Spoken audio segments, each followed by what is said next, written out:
I see those big, bright, shiny red trucks just a-trucking down the road. Those big, bright, shiny red trucks just a-looking for another load.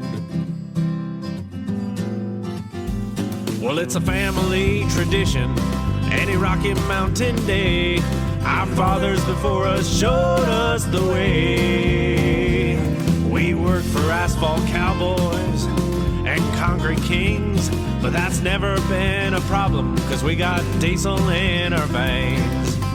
We've got diesel in our veins. I see those big, bright, shiny red trucks just a-trucking down the road. What's up, JFW family? Welcome back to the Channel 23 podcast.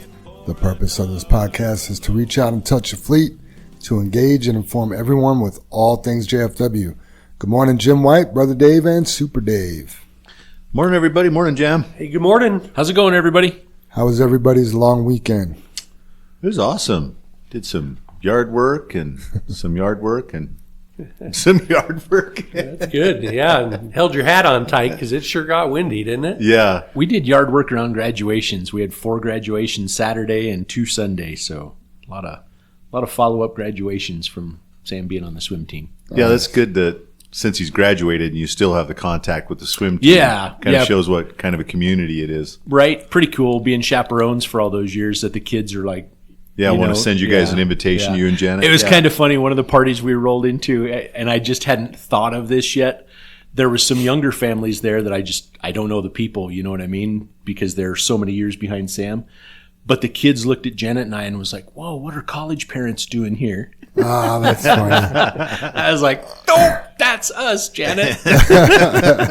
You're so old. Right? Oh, my gosh.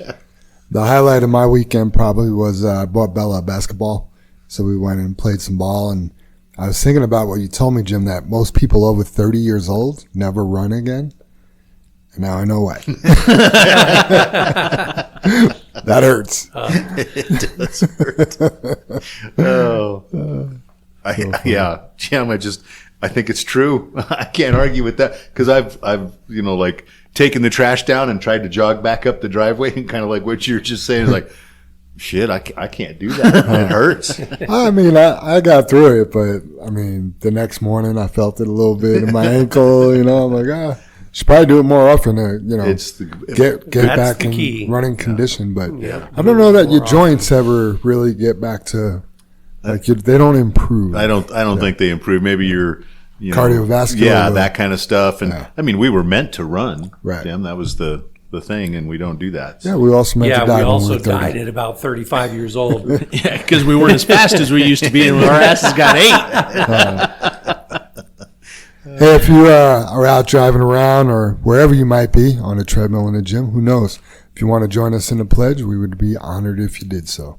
Absolutely. I pledge allegiance to the flag of the United States of America and to the republic for which it stands, one nation, under God, indivisible, with liberty and justice for all. Father God, we thank you for the opportunity to go out and do some trucking today. We pray for the safety of our fleet, all of their families, and all the other families and individuals we come across on the road today. We pray for patience and in making the good, safe decisions. We pray to be accident-free and that we all make it back to the comfort of our homes this evening. We pray for healing and 100% recovery for all of our family members that are ill. No matter what, we trust you, God, and it's in Jesus' name we pray. Amen. As a reminder, anything you hear on today's podcast is just our expressed opinion mixed with a bunch of hard facts. Episode 133, actually, we're on the rise. We had 326 downloads last week. We have 73.8 thousand total downloads. And we gained 4 followers. We're at 580 followers. Nice. And I was looking on my phone this morning. Apple Podcasts transcripts all their podcasts. So to see the transcript of our podcast, I mean, of course, some of my speech, it's picking up wrong words, but everybody else looked good. But it's just interesting to see, it felt weird a little bit, but yeah, it was cool. That's awesome. They have it, I don't know what made me think of it, Jam, but we went to the 270 meeting last night again. It's like the fourth time we've done that. They call us shareholders, and I guess obviously the all public is shareholders in it. But they had some new people that showed up, and the one lady from is she CDOT, Dave, or is it just one of the groups helping CDOT? The one sitting next to the fireman? That does the introductions. I don't think she's. Oh no, she's CDOT. Is she Mandy. CDOT? Mandy. Yeah. Anyway, CDOT runs the meetings and stuff, and Mandy is the person's name that usually conducts the deal. But to introduce everybody, they said, "Will you just tell us your name, who you're with, but whatever your first name starts with, use that to tell us something about you. A word to tell you something about you." So you got to use the letter J? J. Yeah, Oh, okay. Exactly. And you go around and one of the people were funny because, and I think she was just nervous, but she got to M and she goes, "I can only think of like bad words that start with M or something." So she said, "I'm just going to skip myself." And me and Dave were like, what bad words? Yeah, like, I mean, all I could think of was a bad word that starts with mother. Right. Yeah. Otherwise, words, and it's yeah. funny because they got to the president of the Commerce City Chamber of Business, Commerce, yeah. and he said, "Mo, I know you." He said, "I would have used multitasker because I've worked with you before, and you do like 12 things at the same time. You're amazing," and really pumped her up and was able to give her the word. But to Jim's point it's amazing the people can't follow directions because some of the people that would do a word wasn't with their letter. No. They just picked a word that defines them. They had no clue to use their first letter, or they just didn't do it. Yeah, and I think it's a nervous thing. So I guess when you tell me about the speech, everybody gets nervous or whatever, or however you do it, or doesn't speak clearly, Jim, I guess. That's funny. Is what I'm getting at. So You reminded me when I was in EMT school, we would break into groups and it'd be like, all right, count off 1 through 4, right? 1, 2, 3, 4. 1, 2, 3, 4. one. 1, 2, 3, 4. Right? 1, 2, 3, 3, right? 4. yeah. And it would get screwed up every time. I'm like, holy cow, we're supposed to save people's lives. Right. We can't even count to 4. Yeah. Yeah. And then it really got confusing because they're like, 1s go over there, 2s go over there, 3s go over there, and 4s go over there. Oh, was I a 1? What were you? What? Right. Yeah. And also the funny thing, Jam, is then a lot of people do give a name or something that describes them, but it doesn't start with their name. Right. They don't use that letter. They at least do something. So what did you use? For J, I said I like to jump right in. Oh, I told you. Jump. Yeah. Jump rope. Jumping Jim. And what was yours, Dave? Decisive. Oh, very, very good. What would be yours, Dave? Mine would be dumb. No, his would be driver. Driver? Mine would be joke. I like to joke. like to joke. Yeah, it's good. Yeah. That's funny. Yeah, one of the other people, for Jay, they used joy. She likes to be joyful. Yeah, And Jazzy. Jazzy. The one gal was Jazzy. Yeah. So anyway, we were getting ready to go somewhere the other day, and I see my wife. She's drawing her eyebrows on. I'm like, babe, you're drawing your eyebrows too high. She looked really surprised. Man, I totally understand that comment, Jen, because did you know that 90% of bald people still have a comb? They just can't part with it? That's funny. Do you guys know why you couldn't hear a pterodactyl go to the bathroom? P is silent. That's right. If you have 3 shotguns in one hand and 10 decoys in the other, what do you have? Big hands. I think I've seen that one before. Somebody asked me the other day, did I know where my sister went hunting? I said Alaska. They said, never mind. I'll ask her myself. That's funny. So did you know what the biggest difference between Putin and Donald Trump is? Hair? Yeah. Skin color? Has something to do with tooting. Close. Putin knows how to win a U.S. election. Oh. Wow. Wow. That's That funny. is funny. That is funny. Shots Hey, fired, back Donald. to the podcast downloads, Jam. Just kind of off the subject, but on the subject of podcasts, when Janet and I just did that drive, out to see Sam and take him furniture and help him move and stuff, that's a 16-hour drive out there. So we kind of planned to listen to some podcasts along the way. And I had just heard an advertisement for the Rob Reiner had just completed his investigation of the JFK murders, or murder, obviously. Yeah. But it's murders after you listen to it, because it's it's such an interesting podcast. And I think it was like 7 hours or 8 hours. And I couldn't stop. Wow. Like, I could not stop. Like, if directions came on, I couldn't wait for that 30 seconds to be over just to like continue listening to the pod. It's almost like I was driving and looking at the radio. You know what I mean? Just to continue listening. And man, over the last 50 years since he was, murdered in 1963, so much information has been declassified.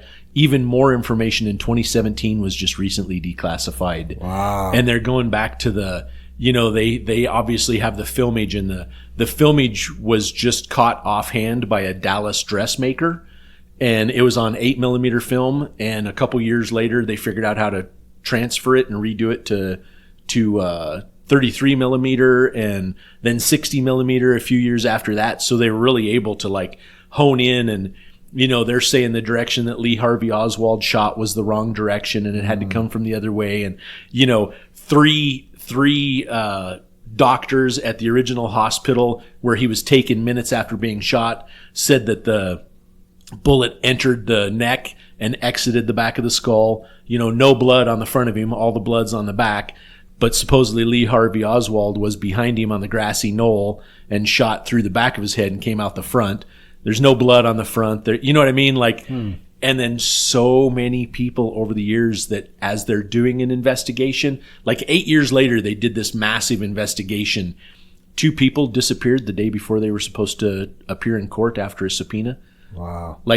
Actually, I take it back. One of them disappeared. One of them was murdered. This has happened 3 other times. They just mysteriously are found dead. And it's literally the day before they're going to appear in court on their subpoenas. And just, it is just a very, very, very well done podcast. If anybody enjoys that stuff, and wants to listen, man, I couldn't turn it off. It was fabulous. My eyebrow raised. Yeah. I think it would be difficult to listen to 20 minutes at a time, like on a drive home or something like that, or even 30 minutes. But man, if you could suck in an hour on it every day, nice. it would be awesome. Yeah. Does Marilyn Monroe come up at all? Never one time. Nope. Never one time. Yeah, Rob Reiner wasn't concerned about his birthday. Oh man. Yeah, and it was really well done, man. He brings in who the possibilities of could have done it, and they have it down to like 4 groups. And, wow. He was part of I'll say the end, or, the heart, basically. He ended it, but the Cold War, with the Cuban Missile Crisis, because Russia was setting up Russia was setting up missiles in Cuba. And, he was working one-on-one with the president of Cuba and one-on-one with the president of Russia at the time. Wow. Because his people here in America were like, we need to just bomb Russia. We need to just take the island out, be done with it. Let's invade and take it over, and we won't ever have to worry about it again. And he's like, there's a better way. And he literally single-handedly started communicating with the president of Cuba at the time and the president of Russia at the time. And when both of those presidents found out, the day they found out JFK was murdered, the Cuban president looked, because his son is the one that told him, he looked right back at his son and told his son, this is not a good day for Cuba. They're going to think we killed the president. And then, I'm sorry to interrupt, was Fidel Castro in power at that time? Yes, or yes. was that before? Yes. Yeah. And then the Russian president, he actually fell to his knees and started sobbing because he said, we lost a good man today. Wow. Yeah. Crazy. Yeah. And he single-handedly, because the CIA, everyone wanted to go to war. Everyone. And Kennedy was like, we just need to talk. That's all we need to do. And our own Secret Service was so upset at him for having one-on-one relations with these 2 guys, and yet it sounds like the way it ended was amazing. Right. Well, I mean, short of JFK being killed, of course. Right. So, yeah, if anybody is looking for a podcast, it's a good one. Awesome. New employees. We got John Kling and Antonio Trujillo started this week. Welcome to the Fleet and the Wash Bay guys. Welcome. Yeah, welcome, welcome you guys. everybody. Celebrations, anniversaries. We had a nice one this past Sunday. Casey Guthrie hit 4 years. Congratulations, Casey. Way to go, Casey. Yes, And sir, then Casey. Rick Showtime Gray hit 15 years yesterday. Wow, fantastic. Big There's a 1-5. milestone. Good Keep job, smiling, Rick. Keep Yep. smiling. Way to go, buddy. Dan Hawk, 7 years tomorrow. That's awesome too. It is awesome. And this one's really big. Dave White, Brother Dave, 37 years on Saturday the 1st. That's a gimme. You're just about to catch me, Yeah, Dave. he just keeps proving how old he is over and over today. Right? Yeah. It's crazy. Birthdays, Rosario Garcia had a birthday today. Has a birthday today. Happy Mr. birthday, Perfecto. Rosario. Happy birthday. Happy birthday, Rosario. And then family birthday celebrations. James Gallegos' wife, Perla, she had a birthday yesterday. And then Troy's wife, Jennifer Hunt, has a birthday tomorrow. Happy birthday, birthday. ladies. Happy birthday, everybody. Shout outs. Tracy Holloway wants to give a big shout out to Ricky in the shop. On Sunday, 0038 was loaded with grain and had a bolt in the tire that needed to be changed before we could get it unloaded. He called Ricky, who was returning from his vacation and was on call for Monday, and he answered the call. Within an hour, Ricky had the tire fixed just in time for the next driver to take the truck. Ricky told me we have to take care of the house, and he did. Thanks, Ricky. That's Yeah, awesome. that is awesome. great. Right? Yep. That's pretty good coming back from Vegas and being in good enough shape to Right? Yeah. Yeah, Ricky's done a great job of. I mean, he seemed to, lack of a word, but matured in the last 4 or 5 months here. I know with the notice of he's been gone Chris. 2 weeks. Chris 2 weeks and can't even remember his name. But yeah, just Ricky's been doing a marvelous job. Mikey brags about him all the time. He steps how up he's- time and time again, Yep. doesn't he? Right. Yep. This Never just- stops. does it with a smile. Heart of a lion. Yep. Rick Colleen wants to give a shout out to Edwin for offering his detail service. His team and him do a fantastic job on the trucks, and as in the norm, with him, he has a great attitude to go along with great service. Oh, that's awesome. Yeah, that is really good. Good job, Edwin. That's awesome. I don't know if you guys remember, we gave a shout out to James Koger last week. I do. Well, he heard it, and he wanted to clarify what he does, and he said, thanks for the shout out. I drive for an oil field company down in Bloomfield, New Mexico. I drive a 1999 KW W900. I pull a belly dump, and I drive a dump truck every once in a while. Just letting you guys know. Shout out to you guys for keeping everyone safe driving and the great teamwork that I hear about. So That's good to awesome. Good to hear a little bit more about James. Absolutely. Hope we provide something for you, James, that you can take one piece of some type of driving tip or some type of safety and share it with others to make the road safer for everyone. Amen. Andrew Nones, he wants to give a shout out, says, good morning, Jam. Can you send a shout out? Last Wednesday, my truck broke down on Kenosha Pass. I didn't have cell service. Paco stopped and helped me out. He drove over the pass and called help for me and communicating with the other drivers to inform me that help is on the way. And a bunch of other drivers checked up on me. Thanks, fam.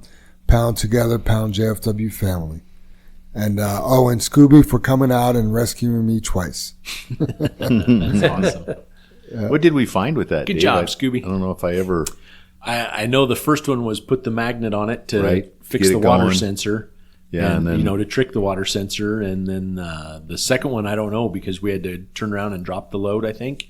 I don't think they brought it home. Yeah, Or did we drop the load and bring it home? We did drop the load, but I didn't know what happened after that. Was it Yeah. the transmission, the rear end, don't motor? know. Yeah. I didn't hear. Yeah, No idea. yeah. Love this next one. Nicole Nichols. This is why we do this podcast, right? She says, morning, Jam. I missed some podcasts, so I'm going back and listening. It's actually inspiring and motivating and truly makes me want to be a better driver. Just wanted to say thank you guys for this opportunity and being understanding and forgiving. Best gig I've had this far. Have an amazing day. Good day. Have an amazing day. So, really nice. That Thanks, is Nicole. awesome. Yeah, good feedback. Glad she's getting something out of it because that's like one of my concerns whenever we do this. You know, are we reaching the right people? Do we have the right message? I know we talk about a lot of different stuff, but you can only talk again, you know, about safety so much, and it's a difficult subject to make interesting. I like it because she's drinking the Kool-Aid. Mm-hmm. You know, she's enjoying what we're trying to build, and she's, you know, being an active part of it, and that's, you know, the end goal, right? She appreciates it. Yeah, the culture. Contribute, yeah. The culture. It is great. Yeah. Yeah, and I mean, to reach a guy like James in New Mexico, I mean, that's awesome. By the way, we did have a Facebook message from Austin Lovejoy. He said that he just got back in the truck, and he's been listening to the podcast again. So thanks for listening, Austin. Good. Yeah. Yep. Yeah. That the safety gig on that, you guys. I mean, I don't know. Not many people know, but Jim and I were fortunate enough to sponsor a couple seats there at the Colorado State Patrol Awards banquet on Friday night out at the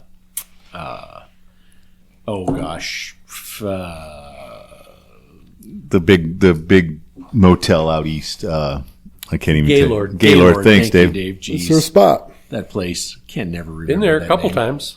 Yeah.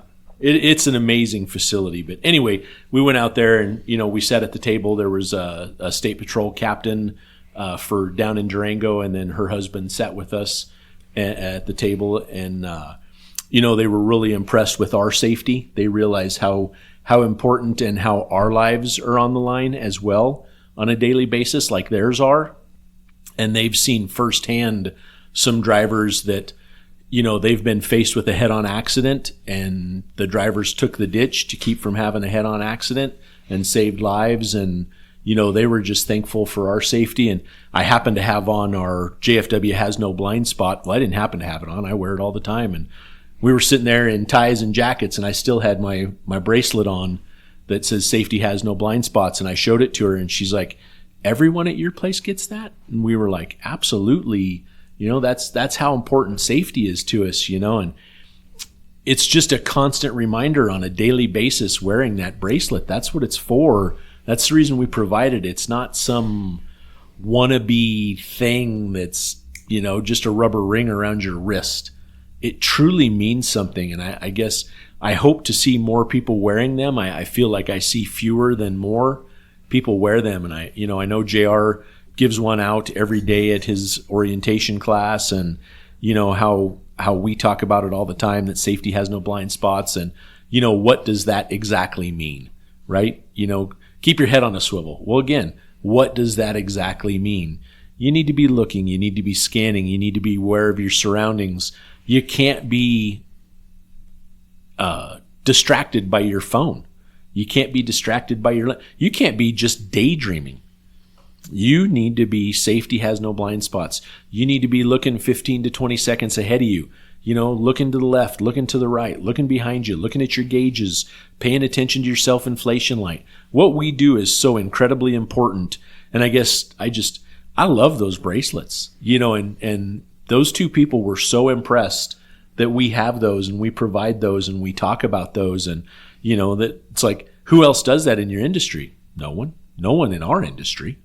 So It felt good, didn't it, Jim? Oh yeah, Dave. I have notes on that, and I have, you know, for the shout outs wherever we want to go with this. But you know, I was going to talk about that because we also, at that table, we sat at the two state patrol that Dave showed the bracelet to. We sat with the director of the Colorado Bureau of Investigation. He was an amazing individual. His wife was with him and was an ER nurse.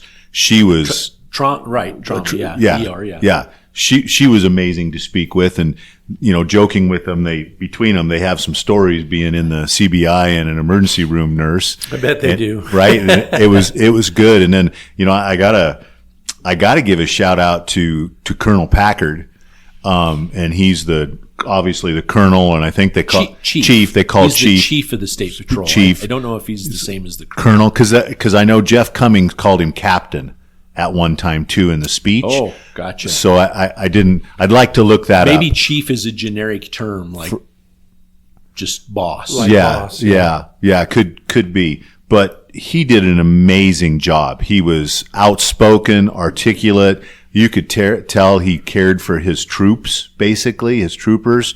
He did, I think, at least 20 presentations, all from the heart, no note cards, no stuff, knew the individual troopers, told their stories. I mean, it was just an amazing evening to listen to him and listen about the troopers. I mean, the one, if we, not to get too far off, but the one just happened recently on 270 here.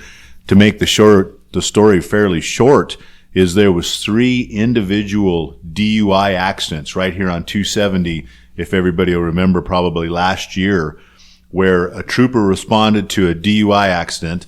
Another trooper showed up to help that trooper. They were hit by another DUI, a separate DUI. I remember that. Hurt the car, messed up the car. Nobody was hurt. They decided to leave that car there on scene with the lights going. So then the third trooper, he was on his way in from the office, heard the call, decided to go help, showed up to help, and a third DUI, separate one, hit all of them, or hit the cars.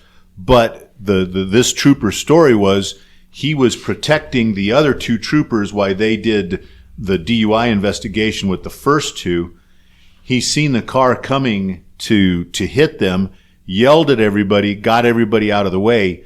He realized that his car, or the DUI, I don't know which car, but anyway, the accident was headed for him. He had no choice but to jump the guardrail, which was a 35-foot drop. I remember hearing about that. To the dirt. And he was there, back to duty. The good news was he landed on soft dirt. Yeah, they joked. Was the joke. What's soft dirt after 35 feet? Right. And he was seriously injured. Everybody said how serious he was, and back to work. But there he was, trying to protect the public, and 3 separate DUIs at 4:00 in the morning, basically. And you just hear those stories that, why would you want that job? And he's out there protecting us, they were even protecting the DUI guys, right? Those individuals. And yeah, it's just some great stories, great people, very enjoyable. And, my other, I wanted to circle back around, was the Channel 7 piece came out this morning on Channel 7 News. And we already had, Dennis Viscara call us this morning. So shout out to Dennis. Good to hear from him. He retired, is that 2 years ago now? Yeah. You guys, roughly? It'll be Marty 2 was- years in October. Yeah, Marty was last year. Dennis was the year before. Yeah, so glad he's, just glad to hear from him. And then I had a good friend from high school that, has been involved with JFW over the years and lended us a hand and stuff. Andy Calarech, he said what a great piece the news was. He said it really, was good for the industry, the trucking part of it. I think it wasn't just for JFW. It was our brotherhood, and I think it represented trucking really well. JR showed us the video. So, and speaking of that, so Jimmy V was, one of the drivers they interviewed. Jimmy, wonderful job, buddy. Yeah, what a good choice. Yeah, he was well spoken and articulate and heartfelt and all that kind of stuff. JR did a great job, but it's that culture that we talk about, that these guys represent. Nicole seen the culture. We showed the bracelets to the state patrolmen. They understand our culture. This podcast, that's what we're pushing for, is a culture of safety and a connection. We have to have that connection where we're helping each other and definitely learning from each other. The one state patrol said that, told Dave about the accident where she worked a scene where the driver literally dove off the road, saved the head on, and they knew that. She talked to another driver that he'd strapped he went to the hospital because she contacted him in the hospital, but he strapped his load so well that when the trailer rolled over, it was a load of lumber. A load of lumber, yeah. It was still intact. They set the trailer back up, and he hooked up to it and left. Delivered it. And when she went to the hospital, she's like, I got to tell you, I don't know who tied that load down, but it was an amazing job. And he's like, I did.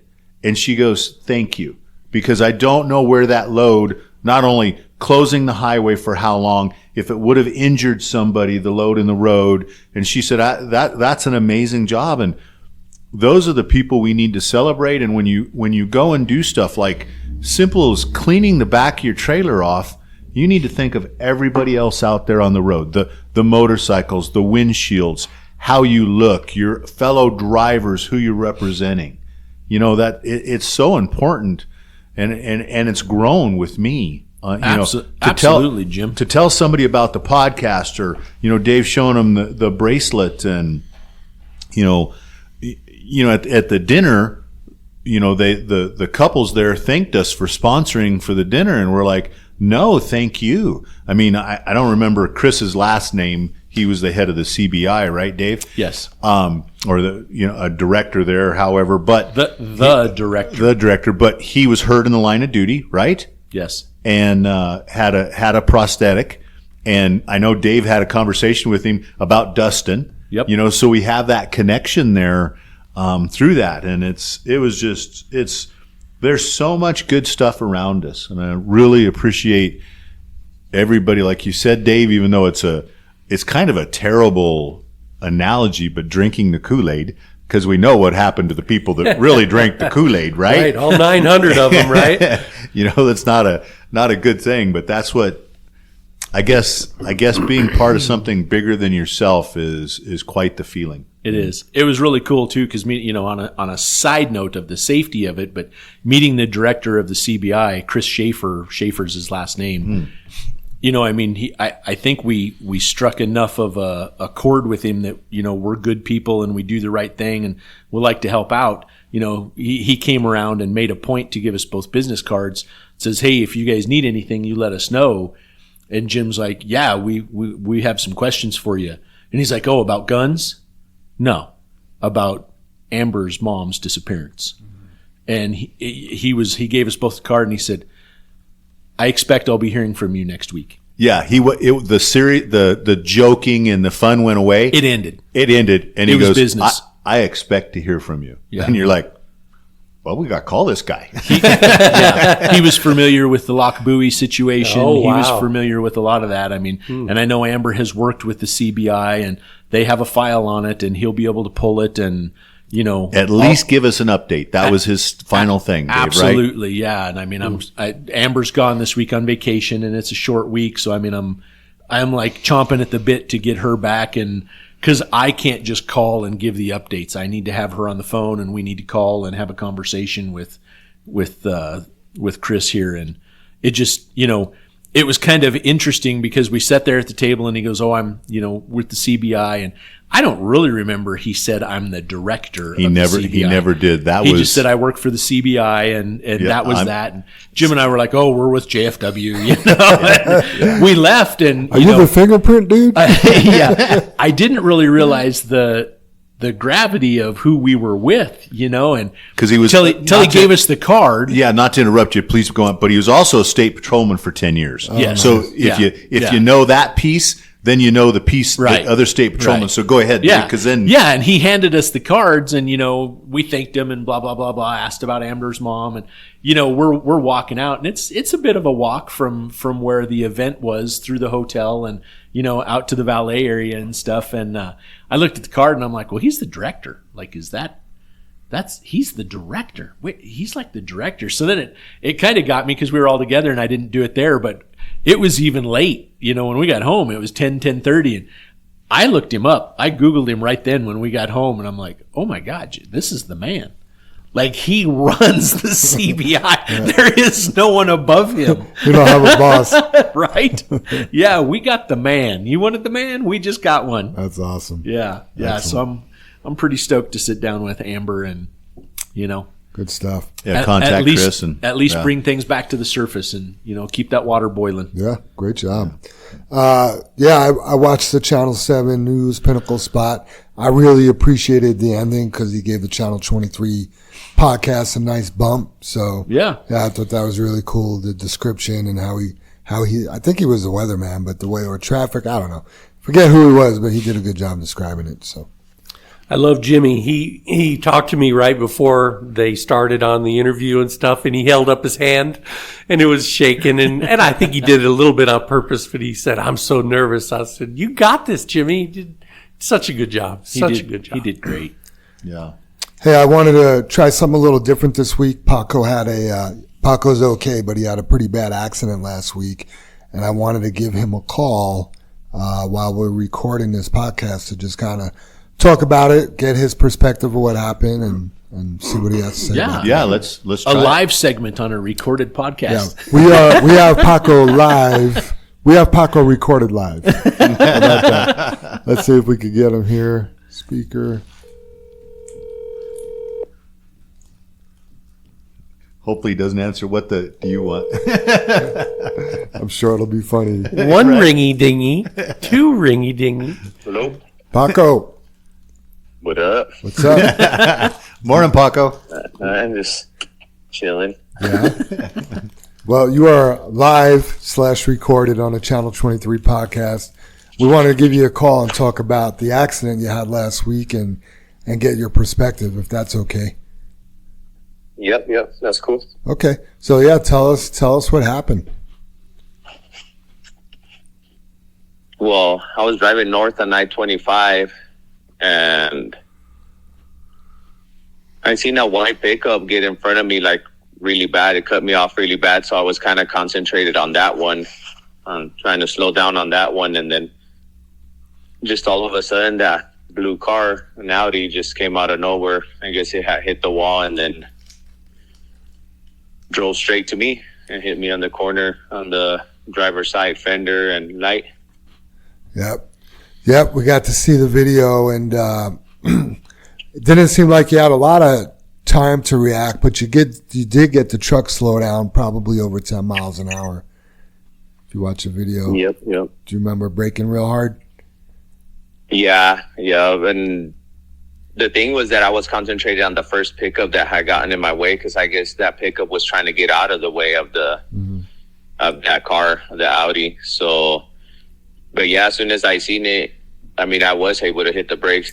I think I even hit it faster than the brake system that truck has. Oh yeah. The accident my mitigation. reflexes are better than that. So you go talk to them people that are trying to make them self-driving trucks. There's no way they're faster than us on reaction. Amen. Tell them we need Paco mitigation Yep. instead of accident mitigation. Paco, I joked around with you last week and said, like, you're really good at having accidents just because, you've had a couple big accidents, like could have been life and death. And both times your reaction actually definitely saved that night nurse's life. Oh, absolutely. Yeah, on tower. And then I don't know how this kid didn't get injured because it was a pretty bad accident, but great job both times. What kind of advice what kind of advice do you have for the fleet as far as getting into accidents and what to do? Well, a lot of it, I mean, I don't want to throw it out there because then you guys will probably do something else, but it has something to do with you guys. But like at first, I've been here since before the cameras started, and I've always been against it. Even now, especially when it talks to you and you not doing nothing, like put your seatbelt on. Like, dude, I have it on. And they can't hear me, but I know for a fact that like the phone policy, and of course I'm gonna say it again, like I'm always against everything that it's in my comfort zone and I have to change, and I'm pretty sure that everybody is like that. And I mean, I don't know how it would have been even before them policies got introduced, but I mean, since the camera though, I've tried to be as good as I could with phone and everything, but now that it's a little more stricter, I'm way more careful. And I don't know, I just say like, just be paying attention. And I always look around like everywhere. And it kind of pisses me off that I was too concentrated on the white pickup, but I couldn't have concentrated on two vehicles coming towards me, like it had to been one. I'm not that good, but yeah. And then another thing about you talking about that I was good at having accidents. My wife talked about it, like, hey, she's all like, I was thinking that maybe you shouldn't be driving no more. Like it's kind of bad and stuff. And like, that's probably not the greatest career. And then she's all like, but then I was thinking, like, do I want bad drivers out there? And, you know, that was her thought. Like, you probably shouldn't be driving, but you probably are one of the best to be driving around there. And yeah, that was my thing. Cause this one did get me shook up a little bit, because I, like, the other one, I seen it coming. This one just like straight hit me, you know. I seen it on the corner of my eye, and that's when I was able to hit the brakes to like 11 miles under what I was driving.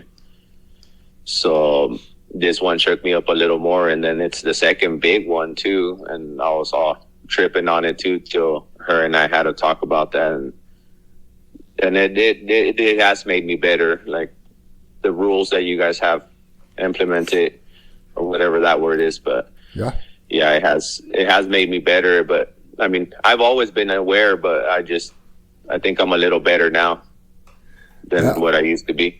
I'd agree, Paco. If you were on your phone during either one of those accidents, the results would have been different.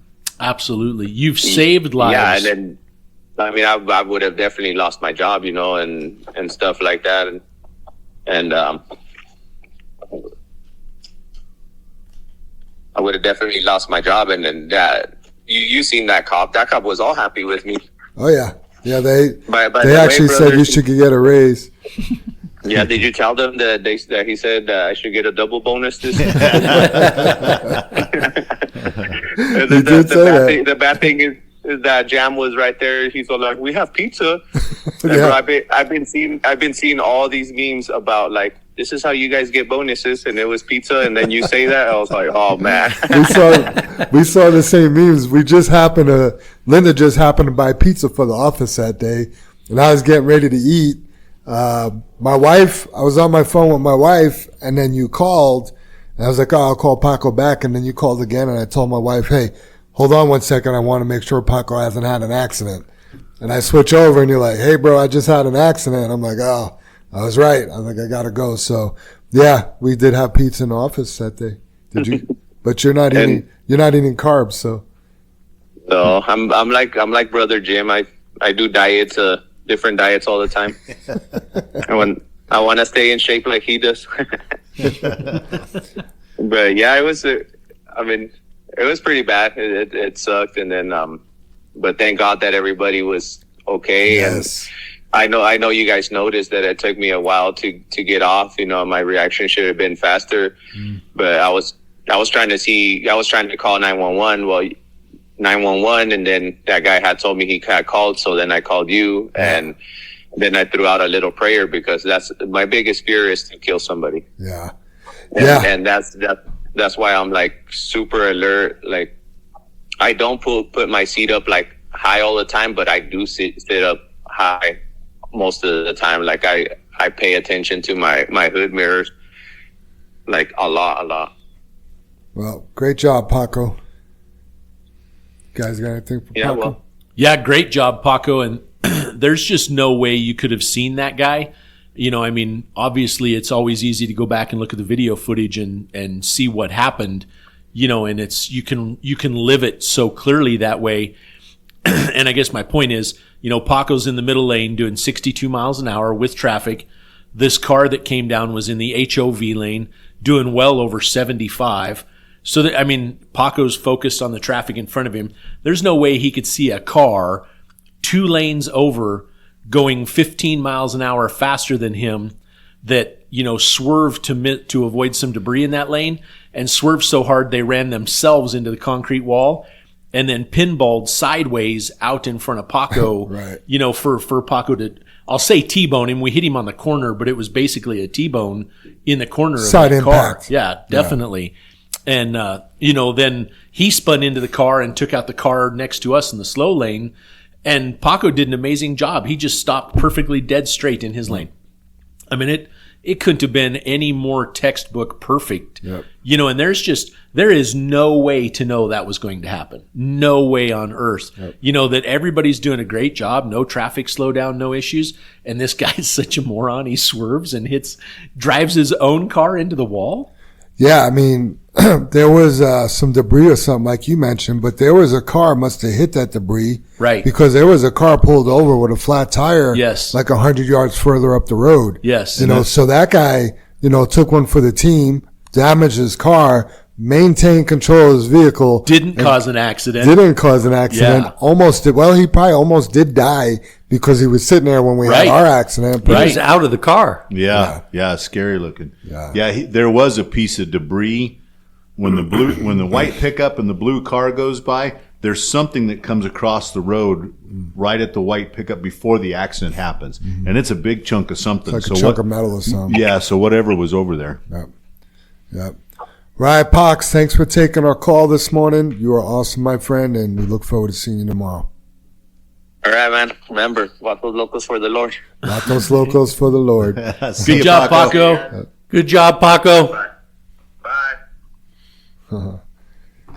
Yeah, that was crazy. Got to finish talking about that, and I know Paco will listen to the podcast here, but for the other drivers out there, when we've had other drivers have serious stuff happen to them, and they've quit driving or can't drive anymore, and usually that's a death situation and stuff like that. But from my feelings about it is if Paco would quit driving, and I respect his feelings. That's a situation, but him quitting driving would be the biggest mistake, because that is such a loss to our industry to have a driver like that's that good quit. Right. And I mean, I would do anything in my power to convince him, and I don't think he's quitting. And that stuff runs through your head, right? Sure. I get that. But I mean, that 11 miles an hour that he did react, that could have saved the guy's life. Right. Absolutely. And it could have saved the second car that was Yep. hit's life. Yeah. Yep. You know what I mean by that reaction? Yeah, we don't know what the inertia is, Right. And like you said, Dave, he didn't swerve. I think in circumstance with that, would I have been on the brakes? Yeah, but I probably would have swerved somehow, and Paco didn't, which is the safest thing to do. Yeah. Right. There was nothing. I don't see how he could have even seen it coming to swerve. Yeah, When they say when it it's came right out in front of of you. nowhere, yeah, it came out of yeah, nowhere. it came out of nowhere. Yeah, and I think, the two crashes, and I mentioned it a couple podcasts ago. We talked to that one insurance safety guy that came out, and they talk about trying to model what safe drivers that have been, millions of miles, what do they do compared to everybody else that gets them a million miles of being safe? And we talked about it with that one video where that car shoots across on the on-ramp. And I told him then, I said, they might be a great driver. You do need to find out what tools he uses to pass that on to everybody. But the other thing is they've just been lucky, because you look at Paco's accidents, both of those, there's no way putting on those kind of miles that he could do anything about that, anticipate that. I know he did say he's seen the accident going to unfold, the one on Tower, but there's nothing he could do about that. Yeah. Yeah, what's crazy. Yeah, and not to interrupt you, Jim, but that accident on Tower, when he says he saw it unfold, that was in a millisecond. Right. Yeah. Yeah. He just had a car that he, visually saw In his lane. come at him. And I mean, I just recently watched that video. What's interesting to me is he said this accident shook him up more, when in reality, the last one was worse. Mm-hmm. Honestly, go ahead. Sorry. Yeah. Jim. It's okay. I keep Like interrupting you. that lady was closer to death Oh my gosh. than this kid was. Yeah. For sure. Yeah, and how she walked away when you look at her car, oh my gosh. Well, she was sleeping. So Was a little relaxed. Could take up. That's what happens, Doesn't keep you from being crushed while you're sleeping though. I think people should really take note of the energies that are involved in these wrecks. I mean, that was maybe a 2,000 pound car, maybe 2,800. I don't know. It's not But much, Dave. The speed and then the distance traveled enough to spin another car around, and then come to the hood of our truck and pretty much total itself. That amount of energy is just crazy. Yeah. Really no one has talked, or none of us have discussed the third vehicle, because you talk about coming out of nowhere. Yeah, and just boom. Yeah, he didn't even know. Yeah, he's looking at Paco's passenger fender, and as he's passing it, Paco hits the brakes from being hit, and this car is just bam right into him. I mean, Spun him it right was around. It was like a shark attack. They never knew what was coming, right? Yeah, I would love to talk to that person because I don't see how they saw it, Dave. Right. Just Yeah. unless they just happened to see it in the corner of their eye. Right. Otherwise, Yeah. that was, like you said, Yeah, shark they had attack. to be like, Good. what happened? Yeah. What happened? Yeah. Yeah. Yeah. And then not to, luckily, the way vehicles are made, but that could have been a rollover of that vehicle. Oh, right. And it just spun at 60 miles an hour, Yeah. right? I mean, holy smokes. So, yeah, Paco, love the interview just now. Love your heart. And I would never want you to give up driving because you're an asset to everybody out there. You'll save lives the rest of your career, and who knows, you may never have anything the rest of your life. Yeah. It'll be good. Yeah, it is good stuff. That video is there's almost a bit of humor in it when you keep watching it because that guy, he was in the HOV lane, but there's also a big shoulder there, an 8-foot wide shoulder, but those 8-foot wide shoulders have those drainage grates in them. And he had a, I'll say souped up or hopped up, whatever you want to call A5. He had it lowered, suspension out from underneath it. And, Yeah, it was an Audi S5. Oh, S5. Okay. It was an S5. Yeah. Yeah. So kind of souped up, badass car, but with it being lowered, there's no suspension on it. Right. And when you slow down the video and you watch him go across that drainage grate, and the car's like bing, bing, bing, bing, up, because there's no suspension on it. Right. It's just like it's tossing that guy around. It seemed that was at the point where it made the sharp right. Yes. It looked almost like maybe that broke something in the steering. Yeah, Who knows? Yeah. Maybe Yeah, 'cause that's what spun out with the debris. it looked like he was still projecting kind of forward, and then he hits that drainage, Right. And it's just like hard right. Yeah. Crazy. Yeah, it's probably something we should touch upon, you guys. And we've all done it. I've done it in the opposite, but when you take and you modify your vehicle with a lift kit or a lowering kit, you change everything about that vehicle and how it was meant to be ran and driven Or handled. Handled. Yeah. And maybe if it was on its normal suspension, maybe he would have never hit the wall. Yeah. And that's something that somebody has to think about. When you're building your hot rods or you're lifting or lowering your vehicles, it's my dumb sense of what if. You have to put that in there all the time. Yeah. Well, hopefully this guy changes his ways because his personal plates are Lucifer. Hopefully he's praying to Yeah, God I think- now I instead think of he- Lucifer. That he survived that incident because that had to be a wake up call for him. Well, he's lucky he had Paco, who's a believer. Yeah. Right. You know what I mean? So True. kind of interesting. And on the side of the kid's Save window, the devil. yeah, on the side of the kid's window, it said "Never Satisfied." And we had a driver here with that sticker on the back window, and I hated that sticker. It would just every time I read it, it would just irk me. And then this kid had had on his car too. But something else to think about. So the kid that hit us, or we hit, however you want to look at it, the kid that caused the accident, he had insurance, which is great. Probably not anymore. I bet they cancel him. Well, really, they're not going to be out very much money because he had the minimum coverage in Colorado. Super Dave, do you know what the minimum coverage in Colorado is without reading it? Sure. It's 25, 50, 15. Yeah. I actually do because of an accident my daughter got into. And I owned the car. I owned the insurance policy, and she was 16, I want to say, maybe 17 tops. And I was afraid they were going to come after me. So I was worried about that. Yeah. So what 25, 50, 15 means is if you have an accident, the insurance is going to cover $25,000 in medical bills for an injury, I should say, $50,000 for injuries total, right? And then only $15,000 for property damage. Those numbers are ridiculously low. And just to put it in perspective, I've had 100, 300, 100 since I've been 17 years old. 100,000 for medical or injuries, I should say, 300,000 total for injuries, and then $100,000 for property damage, right? So how these numbers are that low? I mean, $25,000 for one person's injury. I mean, if they break anything, that's going to be 25 grand. Yeah, it's pretty disgusting. Yeah. And that's injury or death. Imagine your loved one gets killed and you get $25,000 from the insurance. You know, this is where you get pissed off at your legislators because all they're doing is making dumb bills to tax more people. You know, they're trying to come up with a carbon tax now to tax on diesel trucks, diesel use. You know, they can't solve homelessness, but they're going to solve climate change by taxing us. Right? But there's no plan to it. But my point is, why can't our legislators come out with new laws to regulate that? Right. Why can't they make it mandatory? They raise the minimums. And, you know, only because we're at those CSP awards, we ran into Jim Coleman from DG Coleman.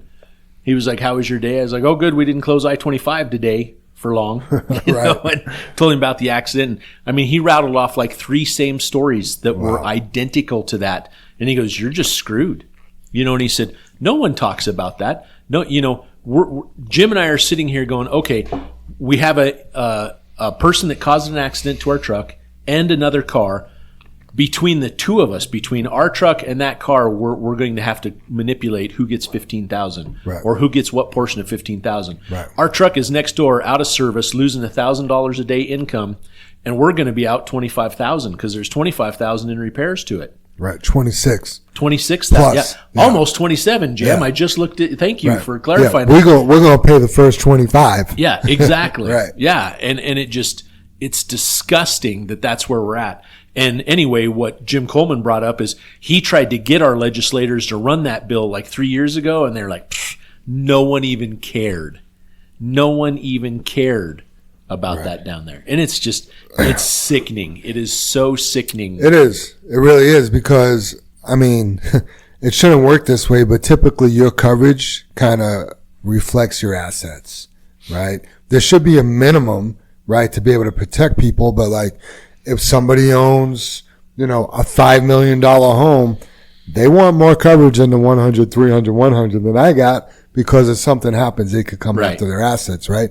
But the minimum, I mean, you could have nothing, but this minimum still doesn't cover people. Right. You know, like, you know, or problem. I mean, it doesn't really cover it. I'm surprised. Yeah. To me, you might as well not have any insurance. Yeah. You know, what's the difference? And just in the last year, we've had 3 of those cases. Actually, both of Paco's now. Right. Because the nurse that hit him 2 years ago, she was underinsured. She was underinsured. And, you know, I mean, we had, gosh, I think it was like $30,000 damage to that trailer, you know, well over her minimum. And there was other vehicles involved in that accident as well. So that was all spread out. The kid that hit the back of Veronica, he didn't even have insurance or a license. Right. That's why he didn't have a license, was for driving with no insurance. Right.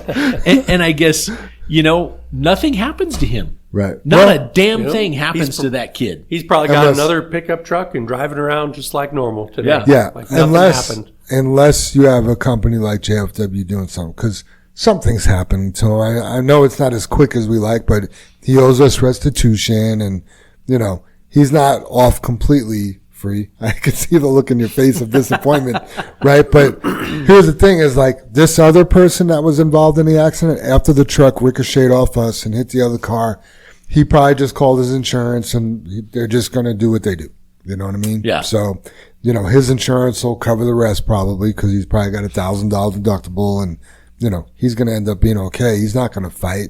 But what's going to happen, you guys might be listening thinking like, oh, I could drop my coverages to 25, 50, 15.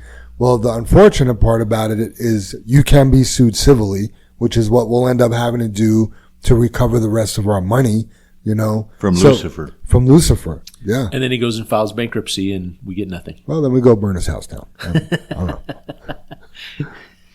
Yeah, I think I would like arson charges for some reason ring in my Why wouldn't we do that? Arson charges. Exactly. Yeah, different story. Yeah.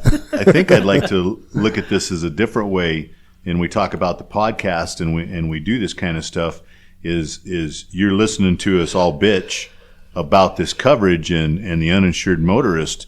It's something that I hope this podcast could be educational, where you take a look at your coverage. You listen to this podcast, and then you take a look at your coverage. You call your agent, and you go, hey, maybe my coverage right now is 25, 50, and 15. what does it take to protect myself better? Right. Let's look at this as a different way. Educate yourselves on what your insurance coverages are on your vehicles right now. Dave just said that he had his daughter drive and he's worried about being sued. I would hope that for a minimal amount of money per month that you can buy a little better coverage that this just doesn't kill you. Yeah. And I think what we're after is explaining to you that this is also your coverage, and he won't get another vehicle. He won't get another Audi back. He's not going to get that for this kind of coverage. If he was injured, he's not covered. Everybody understands when you go to the doctor or to the hospital what it costs. I mean, I just spit out last podcast, Dave, of what your cancer surgery cost, and you spit it out. Can you imagine, breaking a leg, a femur, a neck injury, or any of that kind of stuff? Yeah, so, Jim, I learned the hard way because I was exactly worried about that. I was like, oh my God. And there's no doubt in my mind that the people were fraudulent. They were not hurt. Yeah. I mean, we have that all the time too. Yeah, right? all the time. But so anyway, I obviously had to deal with the insurance reps, and I learned a lot. They can't come after your primary residence, but they could come after any other luxury goods you have, like a fifth wheel or a boat or a vacation home. And then my insurance guy was like, it'll cost you about $8 a month, I think, per vehicle, but still, to increase my coverage. And I just got insurance because it was required. Right. And keep in mind, this was 20 years ago, and that amount has not changed in 20 years, right? Because Sarah's 37 years old now. But anyway, long story short, $8 a month got me $500,000 coverage per accident. Yeah, and that's $8. What I'm trying to do. Talk about educating yourself is call your insurance company up. Don't learn the hard way. Yeah, don't learn the hard way. See what your coverage is. Yeah. And this is for everybody. This could be, your wife in your car, your daughter in your car, like you're talking about, any kind of stuff. Jam. You're going to be faced with a teenage driver in a few years, all that kind of stuff. You're not going to just turn her out in the car with, the lowest coverage here. That's what I mean. But we have to, this podcast and the news piece we just did and Pinnacle and, Pinnacle's about your personal safety and all that kind of stuff. This is something that we all need to talk about. And, even the news, Channel 7, they gave us, like you mentioned, it gave us a bump for our podcast. When people tune in here, this is what I want them to hear. Right. Is this happened? This is real life. We just dealt with it. What can you do to protect yourself? What can you do to protect others? I would seriously also look at full coverage. And the reason I suggest full coverage is over 25% of Coloradoans are uninsured motorists. Mm-hmm. They don't have any insurance on their car. Right. So we're sitting here complaining about a guy that has a $15,000 cap, where that's the most he'll pay out. There's those that have zero. They're driving around with no insurance. 25%. And how are you going to protect yourself? Yeah. How many Dave? cars are driving around our trucks right now? One in every four doesn't have insurance. Oh my gosh! We pass hundreds of thousands of cars. Right. I mean, if not millions. Just the time you've been here, how many cars? And I'm not asking for a number, but I mean, I know it's a lot. Have hit us and have no insurance. I don't have that number, but how many cars have hit us and then just drove away? Exactly. We're out of here. Yep. And that's why they drove away, because they don't have insurance or no license. Don't have a license. Yes, yeah. Dave. Yes, super. So yeah. One of the things, kind of why we're on stats and talking about stuff, and hopefully everybody will get to see that Pinnacle special there on Channel 7 News. But they did put these stats out, and I was kind of shocked about this, but the majority of all accidents happen between 9 and 11 a.m. and around 4 p.m. The 9 to 11 shocked me. I thought it would be 7 to 9. Exactly. Yeah. Not 9 to 11. Yeah. The 4 was, zero surprise there. I kind of thought they would say between 3 and 5. Because that's rush hour again. Yeah, right, Dave? 4 o'clock. Exactly. And it's kind of funny. The 4 o'clock one hits. We see that. I don't want to say time and time again, but yeah, the 9 to 11 Paco's was right there, just after 11, I would say. So yeah, interesting. So Yeah, one of the keep an extra sharp eye at those times. Yep. And I can't regurgitate what they said too, but Pinnacle mentioned that one of their largest claims is deaths in Automobile accidents. Automobile Or deaths, deaths? yes, yeah, deaths. So not industrial accidents, not whatever accidents at your business you'll have, but they're still covering you in that vehicle when you're a driver. That's workman's comp. That's what it is. And their number one is deaths. And the rate was 2 to 1. Yeah, vehicle. Yeah. Yeah. Wouldn't have ever expected that. Right, Dave. That's a shocker. But again, they're that vehicle. That's what all of you guys have in your hands when you're driving. Is somebody else's life. Jimmy mentioned it in the piece, talking to the news person, and it is so true. I think his words were, they have somebody out there also. Yep. There's somebody next to you that you need to take care of that you don't know, and somebody next to them, and they all have someone. Yep. And usually more than one. Oh yeah, absolutely. I don't know many people that just has one person. Yeah. Crazy. A couple of housekeeping items. When you guys are dumping, especially at the end of the day, if we have a fire drill somewhere and we're just in there stuffing a plant, wait for that loader to push up the pile before dumping. Make eye contact with them, look for a signal, ask if it's okay on the CB radio. There's a lot of ways to make sure it's okay to dump, but if the loader's pushing up a sand pile and we get 3 loads of rock back to back to back, it's harder for him to push up that material. So let's try to help the customer out. Courtesy. Yep. It takes a while to push a pile up. You don't do it in 30 seconds. 3 scoops. It depends. Yeah, three passes at Yeah, least. easy. Jen. Yeah. Yep. But by waiting, you're saving him a lot of time because it may take 3 passes on 1 pile, but it could take 7 on 2 piles. Yeah. You know what I mean? Or 15 on 3 piles. Exactly. Because it just gets harder to push up and you can move less Hey, I've material. been that guy that's had to push up 20 piles on a Saturday afternoon. Man, It takes a long time. I remember a few years back, Plant 12, we had a fire drill going over there and the loader left. So I went over there to push up piles and it was like overwhelming the amount of material to move, but after stopping a few trucks and like just trying to get it organized, it wasn't that bad. Sure. But to go in there and you got, 15 piles on the ground, it's a lot of work for sure. Luckily the loader does all the work, but you got to tell it what to do. Yep. You're still running it. Let's talk about Fred Powell's I'm sure experience yesterday. I put parentheses, call him too, but we could probably just talk about it. He's probably out trucking, so.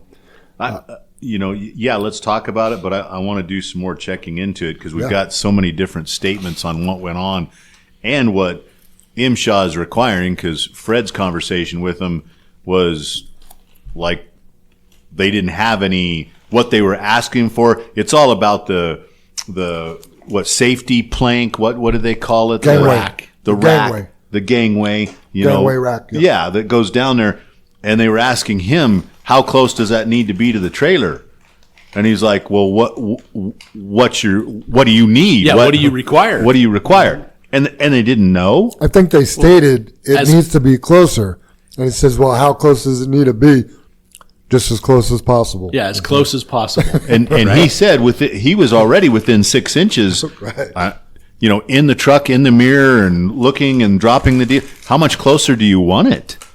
Well, I looked at that YouTube video of the company that makes the racks, and they commented MSHA doesn't have a distance. It's up to the customer and what they would like. Some customers say 12 inches, others say 9. But there is no specific regulation. Yeah, Sounds like as close as possible. Yeah, and I found it funny too, Dave. And I know we want to work with CMEX and we want to get this out, and everybody's doing their best thing about it. But CMEX's comment to us was, "Do you have a procedure for this?"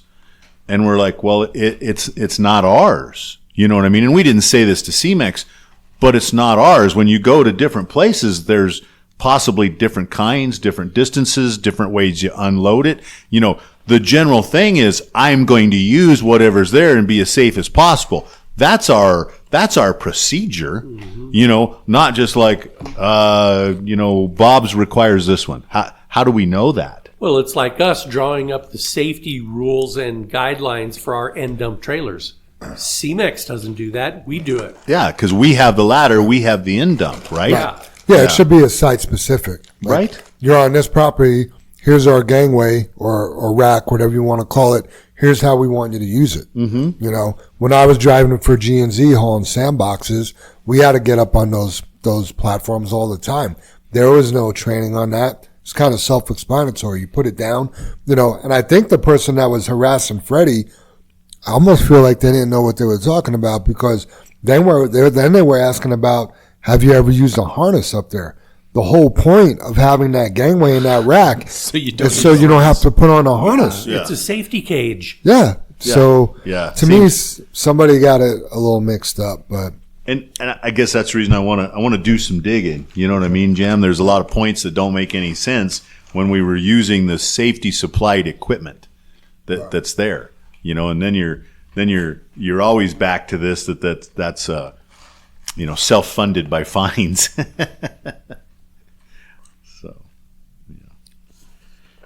speaking of pits and quarries, as a reminder, tomorrow the Wallstrom Quarry, they're going to start their amended hours. So tomorrow and Friday, they're open from 4:30 to 1:30 p.m. Last loadout's at 1:15. They'll be closed Saturday and Sunday. Monday, they're open 4:30 a.m. to 1:30 p.m. And then Tuesday the 4th, they have a late start, but they'll stay open till 4, and then they'll resume their regular hours. We're going to have a 3:30 a.m. start tomorrow and Friday, and on the 3rd. This way we could be up there by 4:30 and get those first loads. Whole reason they're doing that, they're putting in a new scale somewhere. I don't know if it's a house scale or the new scale they were talking about. I guess we'll find out pretty quick. yeah, it should be an interesting couple of days because somebody will either be late getting there or early, or somebody will forget or something like that. We'll have to do our best it can, but hopefully it's kind of exciting that they're doing something with the scale system. That it'll. I might be wrong, but I would assume it would be the house scale. Because if it wasn't the house scale, why would they need to close? Right. Whatever they're doing, I hope it just makes it better for all of us. Hope Maybe it's they're- wider. Maybe they're putting in 2 house scales, another house scale. Be side Yeah. by side. Yeah. So that would actually speed things up even faster. Mm-hmm. I always say Wallstrom, that's the mecca. You know, Fry or Wallstrom, whatever you want to call it. I mean, that's end-dump trucking right there. You go in there, that material comes out so fast. I just remember every once in a while you would get lucky. There would be nobody in front of you. And, like, you don't even stop the truck. It's pretty quick. Yeah, it's, you know, when you sit there and compare it to Morrison, Right. Oh, you know, God, yeah. that hasn't changed for 40, over 40 years. I Yeah. can say that. Oh my God. Since you've been trucking, huh, Jim? Hey, guys, I did add this just so you guys know. We are putting the super tandems into service. Right now, we've had 1 volunteer to take on one of the trucks.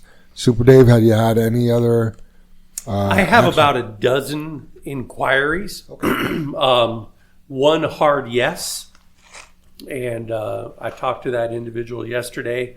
They're stoked. They think it's going to be a great learning experience and a really cool truck on top of that.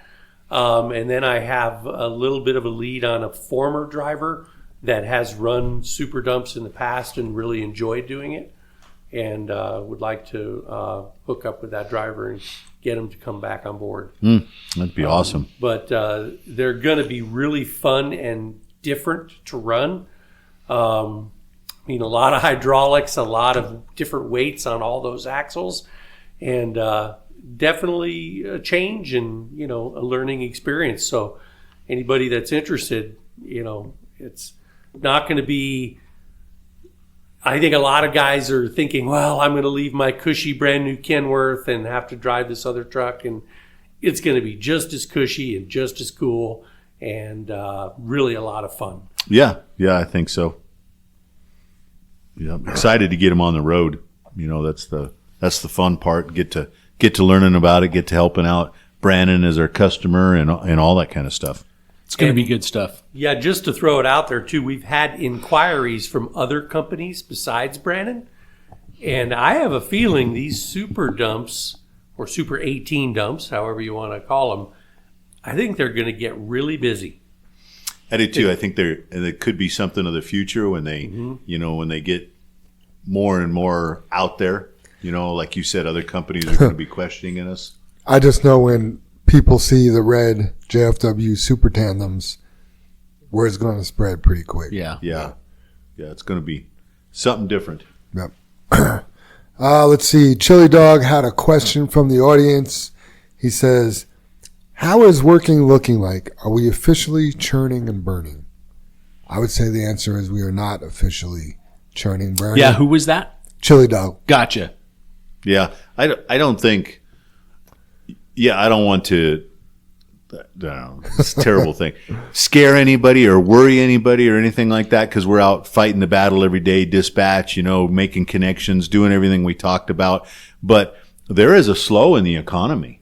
I mean, I think that's something that everybody needs to look at in the construction industry. And when you talk to different people and partners, I know Super Dave, the people he's having come in and fill out interviews, some of them are used to be independent owner and operators. They're working in the oil fields. They're doing stuff like that.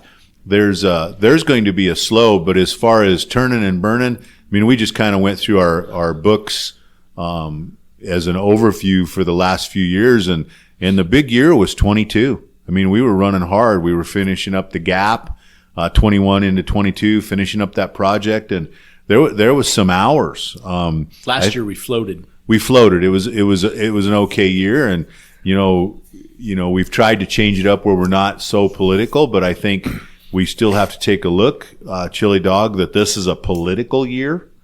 And there's a lot of indecisiveness on who's going to be the president, which direction is the country going to take, how are these programs going to work. If you get Dave fired up, there's a deal about Polis and how he's running our state, Colorado, and what his decisions have led in construction. We spit it out all the time that Joe Biden awarded a lot of the states, including Colorado, billions of dollars, and Polis took that money and put it to the green initiatives. The 270 outreach program that we just went to a lot, like last night, that all of those groups are worried about funding, and how they get the funding and where's the funding coming from. When the feds gave us funding, yep, and I'm going to say your governor took it. Yeah.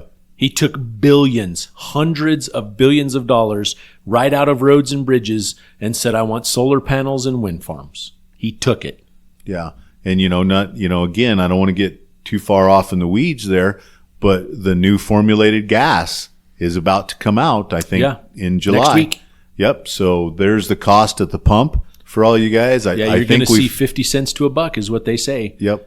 Per gallon. And that's for all of you. And, the people that voted for Polis, that's his initiative. He doesn't care what it costs us as what do you call it? Citizens of Colorado. Yeah. As he doesn't care about us. He's got his own initiatives on what he thinks things will be, not what the people that voted him into office. And I'm sorry if you think this is political, but your vote counts.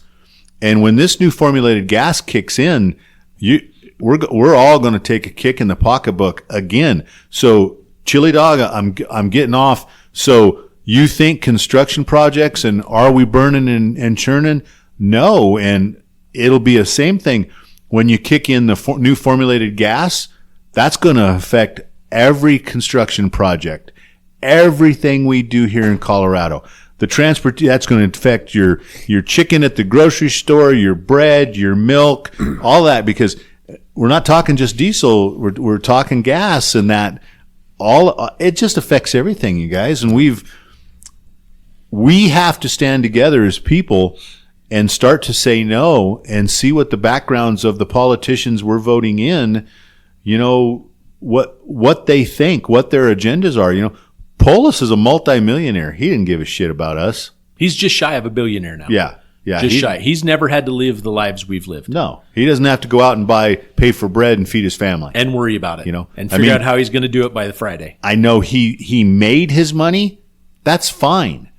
But he's never been in the position that all of us are. And getting voted into that office, it doesn't matter to him. We don't, all of that. No, and he didn't have to do the formulated gas. He is the only one. The only governor out of the last 4 governors, you guys, the only one, because there's a little box you check that says, we're not going to do this. We can't comply. It's going to cost too much money. He chose to check that box and say, we're going to do the reformulated gas. The kicker to it is the reformulated gas does 0 good at altitude. Yeah. Because it's the same gas California has. Yes. There are no findings, right, Dave? Yep. 0 findings that it does what it's supposed to do at altitude. At altitude. Yeah. So you're going to be paying, 50 cents to $1 more for gas, and it's going to do absolutely no good. And your governor he is single-handedly responsible. He was begged not to do this, and he's actually kind of going back now, kind of on his heels a little bit, trying to gather some vote back up and say, well, I was forced to have to do this. No, you weren't. All the other governors said, no, we can't do this. It's going to cost too much money to all the people here. He's like, nope, we want clean air. And it doesn't even help the air. Yeah, it doesn't. That's and the thing. Just to add on to, because this is an election year, a presidential election year, for you new, younger people, when I say new, I'm talking people that have been around for the last 3 elections. The reason we haven't felt those last 3 elections is Colorado has been under a construction boom for the last 15 to 20 years, since 2009, when the slowdown in 2009, 07, 8, 9, and then it started to pull back out in 9. So basically, since then, we've been in a construction boom. That's the reason we haven't felt any issues during an election year. Prior to the 09 term, we used to feel it all the time. We would talk about it a year in advance and go, oh, we're not going to buy any equipment. It's an election year. We got to see what everybody's going to do. And everybody was on that same opinion. The last 3 elections, we haven't felt that because Colorado's been in such a construction boom. We still would be if, again, Polis hadn't taken the $300 billion of the 5 we were given for roads and bridges. He took that from us.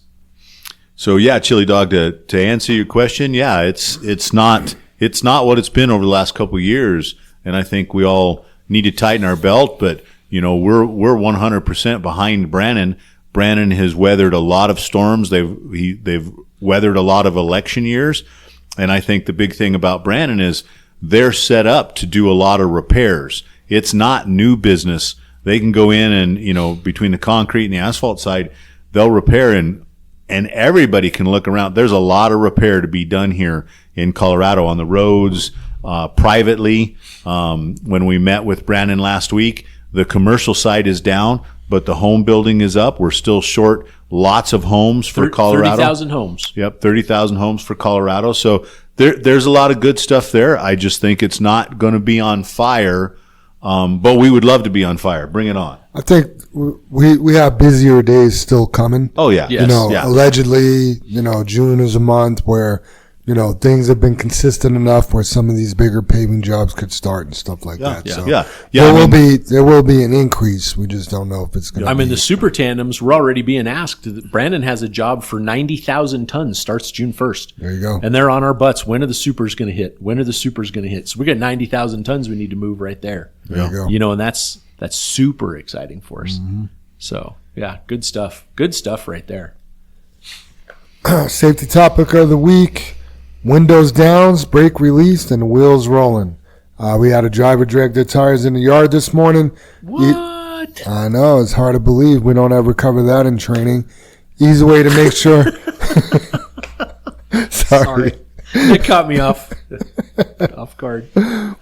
Easy way to make sure that doesn't happen when you're leaving your spot. Roll down your windows, right? Listen. Make sure you don't hear a dragging noise. Push those red and yellow buttons in. And then when you take off, either look in your mirror to make sure your wheels are turning or put the truck in neutral and let it roll a little bit to make sure you're in neutral. And you will not drag your brakes through the yard that way. All right. These trucks are super strong. That urge to move works really well. If you are empty, you put the truck in gear, you release your brakes, that truck's just going to take off. And if you're not paying attention, it's just going to feel like you're driving. It's going to move 100,000 pounds as easy as it's going to drag that trailer. There you go. We have no tips and tricks from Ray Davis this week. He is out sick today. Oh, I hope you feel better soon, Ray. Yep. But we do have a high road hauling. You want to hit us with that, Soup? Sure. Hey, yeah, man, you guys got me fired up on the politics, Dave. I got to jump in there before the high road hauling, and I apologize, everybody. But we're going to go to the low road so before we go to the high road. And I'll bring it back to the high road. You know, it's not low roading, it's fact roading. And I guess here's how pissed off I am and how pissed off you guys should be about your governor. He took in the session here. The session just ended 2 weeks ago for all the legislative session there. It goes from January 1st to usually May, I think 25th, 28th. I don't know. There's a reason for the date they choose every year. But here's one of the deals, you guys. He wants to build up condensed housing so desperately. And when I say that, he wants at all rail stops, and to start with rail stops, but bus stops as well. He wants condensed housing so desperately so it lowers the cost of housing, which I don't know exactly how you do that when every frickin' tax law he puts in just raises our taxes, which raises our cost of living. You know, he's one of them behind closing CMEX. What's he think that's going to do when you close one of 3 cement manufacturers in the state of Colorado? But he actually had the stones because he had so much pushback from several red counties and cities that said, hey, our people don't want condensed housing in these areas. We don't want to have, and I'm making an arbitrary number up, we don't want to have 6,000 people live around that bus stop because our city doesn't think it's a good idea. He actually had the audacity, the stones, to go to those people and go, listen, if you don't help me vote this through, I'm going to withhold your federal highway and road funding. How do you comply with that? He just handcuffed those people that you elected to do what you think is right and what you think is best. This guy is like a crook or a mobster in control of the state of Colorado. It's disgusting. So, Dave, I hope you have a really good high road hauling, and everybody else, I apologize for that slap, but damn, if you don't hear this, good job, Dave. Thanks for making me smile because I got a vein sticking out my forehead. I'm so pissed off right now because it is disgusting. These guys are disgusting people when they do what they want, not what's best for Colorado, not what the people of Colorado has asked for, not what the voters have elected them for. It's their agenda. And Polis is going to die on what people remember for him trying to provide clean air at no matter what it costs us. And it's disappointing. So there you go, Dave. Take off. Bring us up. I took us to the low road, man. Shoot us on that super freeway up to that high road, buddy. Yeah. Well, this stems from the low road. Yay. You're welcome. Yeah. But it'll carry us right up to that high road. So I don't know if everybody knows, but a lot of people do. I'm going to be going on vacation here in just a couple days, and it's a big one. It's one that we've planned like a year ago.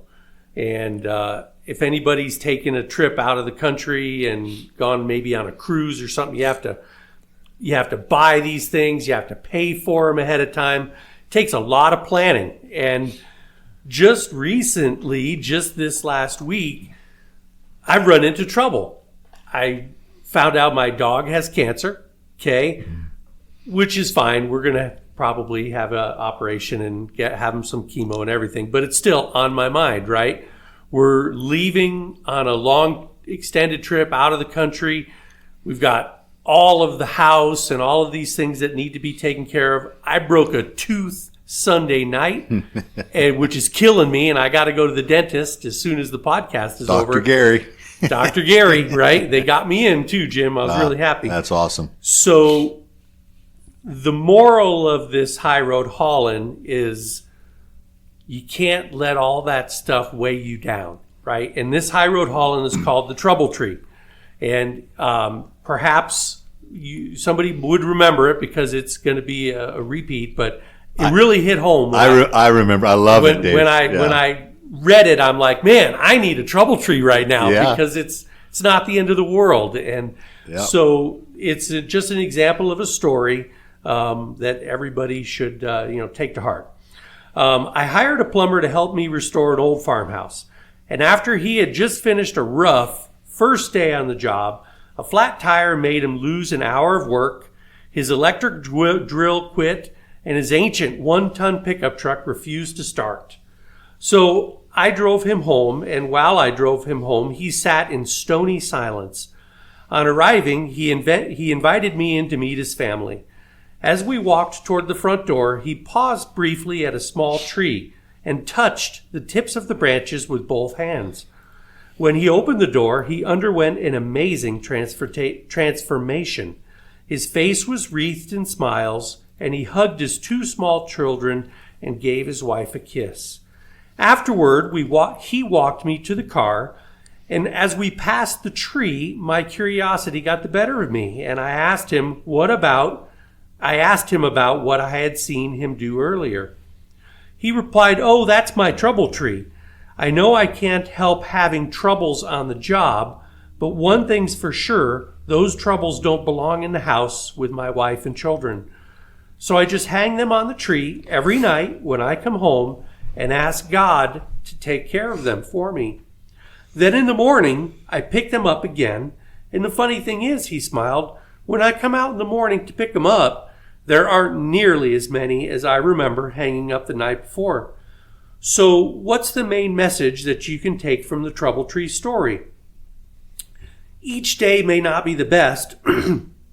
We all have struggles, tests, failures.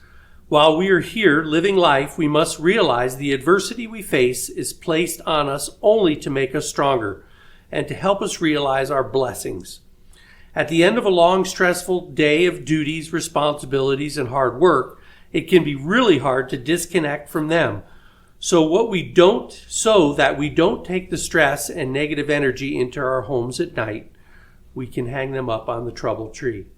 What message do you take from this story called the Trouble Tree? Think about that. And the quote this week, "Show me someone who has done something worthwhile, and I will show you someone who has overcome adversity," by the great college coach Lou Holtz. So that story just really hit home with me, because all of a sudden I'm taking this great big trip of a lifetime, right? Going to Europe and 4 different countries over the course of 2 weeks' time. And all of a sudden, getting all this stuff chucked at me last minute. And I'm like, wow, what's up with that? Well, it's to overcome the adversity and to make me stronger. Absolutely, Dave. I always love that story, because I think sometimes, when I've heard that story, I sometimes go home and Holly is my trouble tree, and you unload on your significant other, or, maybe, with my daughters being older, I've had conversations with them and stuff like that. And, it's probably not fair to Holly at some time, at some point, but it's nice to be able to talk about your day, with your spouse. But it would be also great to reach up with both hands, touch that trouble tree, and walk in the house and be unburdened, be able to have a different conversation. And again, we need to, think about those actions. So. Sure. Brother Dave, you mentioned to me earlier, I mentioned how I have a lot on my mind and I didn't sleep well, right? Last couple nights, right? And I doubt I'll sleep worth crap tonight either. But he said, well, can't you tell your mind just to shut it off and you'll deal with it in the morning? And I said, well, no, you can't. But that's the point of the trouble tree. Yes. Maybe by doing something physical, like touching that tree, it will help settle your mind or create a pathway for you to rationalize that thought process for you, Yeah, so true, Dave. However that, I know I joked with you. I listened to that one podcast that the guy was like, I had depression, and I had depression for years, and I fought it this way and fought it this way. And he said, one day I woke up and goes, I don't want to have any more depression. And he goes, I didn't have any more depression. And he said, it should be that simple. You know what I mean? But it's not. You just tell yourself, I'm not depressed anymore, and boom. But that's a way to look at that stuff. That's what you have to do, Dave, right? You have to have that discussion with yourself or find a way to deal with it, Yeah. Yep. Yeah, it's a good story. Good story. Yeah. It is. Yeah. Yep. Absolutely. Final thoughts, guys? Yeah, a couple I want to throw out there. Last week for Memorial Day, we talked about it, and obviously that was Monday. And Tony Martinez sent me a good clip that I think I want to save and somehow work into one of the other podcasts here. And it's Ronald Reagan talking about the country. And I know we've tried not to make the podcast so political. And Sorry. I know Dave's got such a passion about it, but he is absolutely right.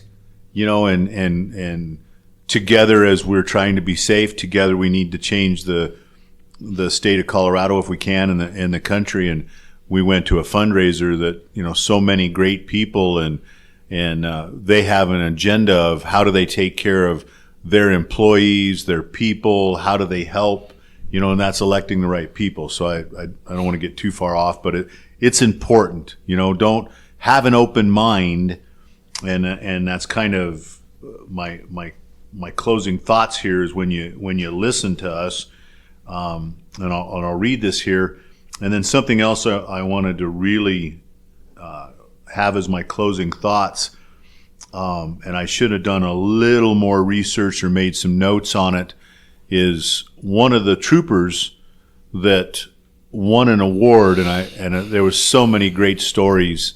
And like Dave said, there was the Purple Heart, being hurt in the line of duty, and just showing your heroic side when you weren't asked for, and I know Paco just joked about it, about getting a raise because he saved those people's lives, and what the other police officer said to him. And here's these troopers that they recognized, and they're not going to get a raise, you guys. You know what I mean? They just get the recognition from this banquet we went to, and from their other troopers. And one of the last troopers, you could after you won the award, you had an opportunity to say something to everybody. And a lot of the troopers thank their wives, their family. They thank their chiefs or their captains. And one of the troopers just ended his speech, with, "Thank you guys. I appreciate this nomination. I appreciate the recognition, but I'm just a trooper." And it stuck with me so hard because I've heard some of the best truck drivers through, and I'm going to brag about it, my last 42 years, look at us and go, "I'm just a driver." And Jam, like the sticker you said on the side of that car, I absolutely hate that comment. I hate that. That's what. How do you describe it when you do self-loathing conversations where I'm so stupid, I'm not that smart, all that kind of stuff. When you say you are just a truck driver, yeah, that is so degrading, because people are so much more than a truck driver. You don't understand your importance in the industry, your importance to other people on the road, your importance to your family. You are not just a truck driver. That should be a badge where you go, "I am a truck driver," and I'm proud of it. And I think the same thing for that trooper. He was being awarded, and my background of my stuff is I should specifically have his name, because we have everybody's names on there and what they did, and be able to tell a story, because what he did, he is so much more than a trooper.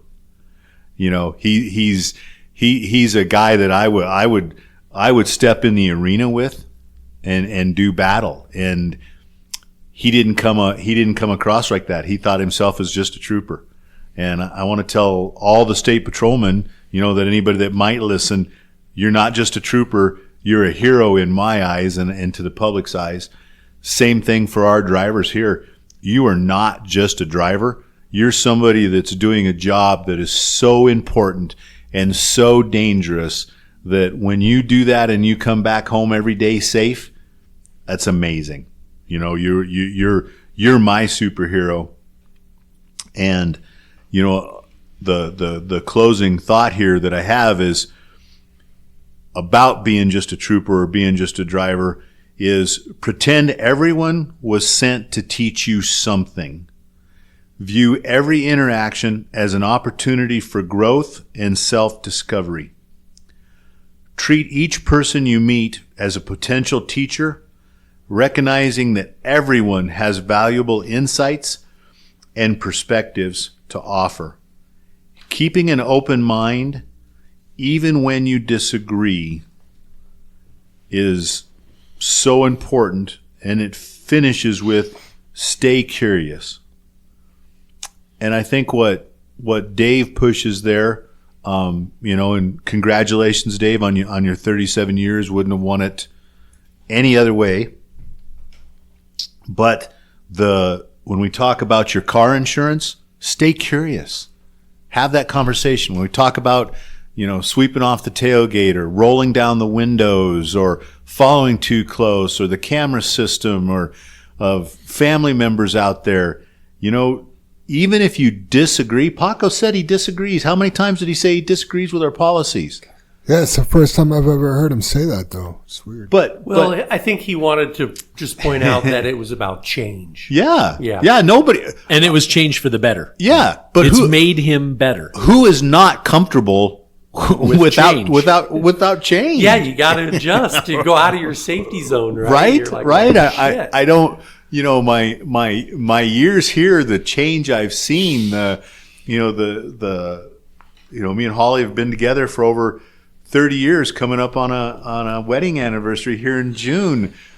If we haven't changed, what a boring ass marriage that would be, and it's the same with your job and anything we do. So yeah, stay curious, pretend that conversation with somebody is important, and never think of yourself as just a driver. Yeah, that was good, Jim. I'll tie on to it. It kind of cracked me up because you started with Memorial Day, and I kind of wanted to mention that. I don't know if everybody caught that Monday, if anybody was out, I'll kind of say at the northwest end of town. Dave, I'm sure you saw it. I don't know if you did, Jim, but I just love on Memorial Day, being so near the Boulder where we're at in Westminster there, you get to see the jets and the planes fly over. Heard 'em. And it's usually between 11:30 and 11:45. I didn't know what was going on. But yeah, we had two jets fly over the house. It's in the Westminster. Boulder Jam, yeah. So they fly over at the finish of the Boulder, and it's just a spectacular feeling because you hear those. It's two. There was just two this year.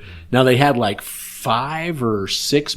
I'll call them biplanes for lack of a better term. Very old planes. I'm assuming they were military, and they had the smoke trail behind them and all that. So that was pretty cool as well. But when those jets fly over, my hair stands up on my arms. It raises on the back of my neck, and I always envision what that must feel like when you're at war and your support just showed up behind you. You're on the front line, and you hear those jets coming, and you're like, America's coming, baby. Yeah. Right? And we got to make a comeback. And we're doing it. We got to make change this year. We got to support. We got to support like we've never supported before. We got to bring the patriotism back to America. We got to believe again that our country is the greatest country in the world.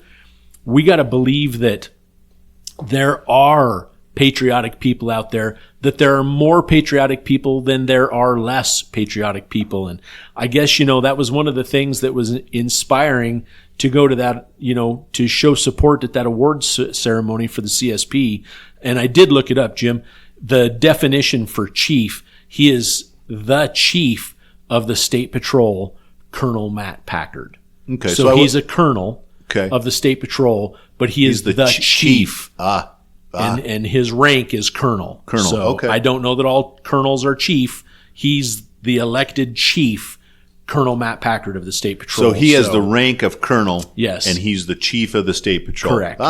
Correct. So both designate, you could call him chief or colonel. Yeah, right? so Jeff did a nice job. Yes, absolutely. I knew if Jeff called it, that's the reason correct. I was like, he called him chief, and I thought it was Colonel Packard. Yeah, so they had you've straightened me out on it, Jim, before. I call him pastor, and you just straightened me out on it. What's at a hospital, not a priest. Chaplain, thank you, Jim. Yeah. Because a chaplain has no denomination, right? Yep. So the chaplain of the State Patrol was there, and man, I've just tried searching it feverishly for 2 or 3 times, and I haven't had a lot of time to do it. But he read a little quote from the president the day we dropped the bomb on Japan and ended the war.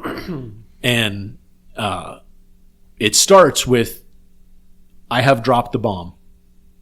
I have pulled the trigger, and we are going to end the war. But now it's in your hands.